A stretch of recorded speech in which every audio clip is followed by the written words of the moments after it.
In this video, I'm gonna give you the 10 things that I dislike about the Apple Vision Pro. The first thing I'm not completely loving is the app selection. There's just not a lot of apps to choose from that are compatible currently at the time I make this video with Apple Vision Pro. There's no Netflix, there's no Google Chrome, there's no YouTube app. Now, you can bypass some of these things by using the browser, so it's not all, gloom and doom. And then also you do have some apps that are compatible with iPhone and iPad that are on here that won't give you that feel of being, in a movie theater or, giving you the full effect of certain things, but it's still, at least I guess there's a backup plan to all this, but I would like this app store just be much more compatible. This hardware, I know it's brand new and it takes a while, but it is a little bit of a weak point that if you're an early adopter, it's something to know that you're not gonna have a ton of apps to choose from. And next up is Control Center. Now, you have to look up really high to access it. I think it's kind of ridiculous that we have to do that. Not my favorite thing to have to do to access it is to have to look up so high.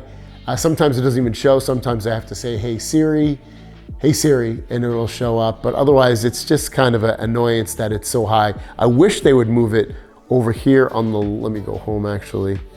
I wish it would go over here when I hit this button right here and bring up my apps. I wish it would go over there on the left where it shows apps, people, and environments. I wish Control Center was over there. Next one is, this can get kind of uncomfortable. One of the things that bothers me is it makes my forehead all red. It hurts the back of my head. And I know they have different straps, but that's more money. So it can be kind of uncomfortable, especially for long periods of time or even short periods of time. It's definitely not one of the best things in terms of its comfort. It could definitely be improved. Also, it does make me sweaty as well. If I use it long enough, my forehead face will get sweaty.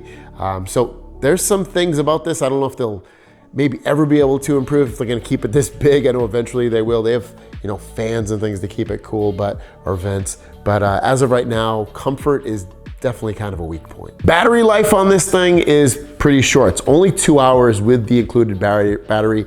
You can pull this off right here and get a new battery, but I think the battery is like 200 bucks, super expensive. A cool thing you can do with this is you can plug in via USB-C an external battery or a plug from the wall and be able to use this at the same time, and it'll charge the battery. So as long as you're stationary, it works pretty easy. I guess you could be mobile and have a portable battery plugged into this, but then at that point you have a lot of things plugged in and a lot of things, it's just a lot of weight as well. As you have probably seen, sometimes the hand and eye movements in terms of how it tracks me sometimes aren't fully fleshed out in terms of the way they work, especially with apps that aren't designed for this system. Especially if I go into Safari on YouTube, and if I'm going to, this one's actually working not too bad, but sometimes it's hard to get the video to play, sometimes it's not. It really comes down to this sometimes not working. Again, when I use like these controls where I'm pulling windows around or I'm closing a window, all that stuff seems to work good, but it's certain things just don't work very well within apps with the hand-eye tracking. You need Apple Care on this. This is way too expensive to have to worry about. If you crack the screen, it's like 2,500 bucks. You're gonna have to get Apple Care, so it's either gonna cost $500 for 2 years or $25 per month. Put that peace of mind at ease so that if you have to get this fixed, it's much less expensive to do so. Speaking of cost and having to probably have to have Apple Care, that's the added expense, but just buying this is 3,500 bucks, but then if you want higher storage amounts, it's even more. And then if you add accessories like the over the head mount and extra batteries and covers and cases and this and that, this thing can get to like 5,000 bucks very, very easily. It's so expensive. You basically need light to use this in order, you need some kind of light. If you don't, this probably will not work, or there's a high probability it won't work. If I completely go into a dark room and it can't see any light, it's just not gonna be able to see my fingers. I can still use this in terms of seeing something on the display, but I won't be able to control it. So it's still, it would be some kind of, I guess in a very dark room, it'd be nice if this had like some kind of built-in flashlight or night vision. It could totally see everything, but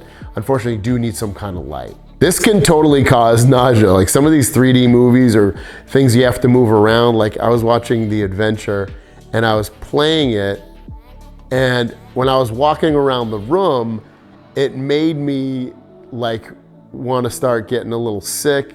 And I don't think I can show the video because of copyright. I don't even know if it's gonna play.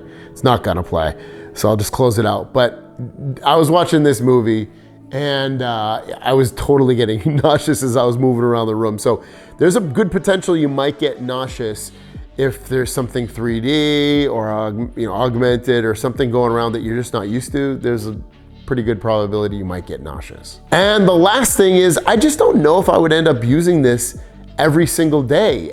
It's a completely new form of computing and working and playing.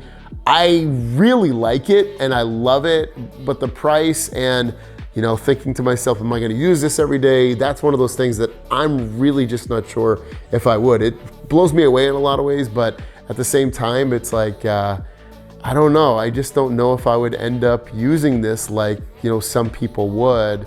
It just doesn't seem like I probably would. I feel like, I get lazy about it, putting it on and having to there's no setup really, but I don't know. At this point, it's so early days and the uncomfortableness and things like that would maybe deter me from using this every single day. And if you're not using it every day, you spent a lot of money to not use something every day. So those are my thoughts. Let me know your thoughts in the comments down below. Have a great day and we'll see you down the road. Peace.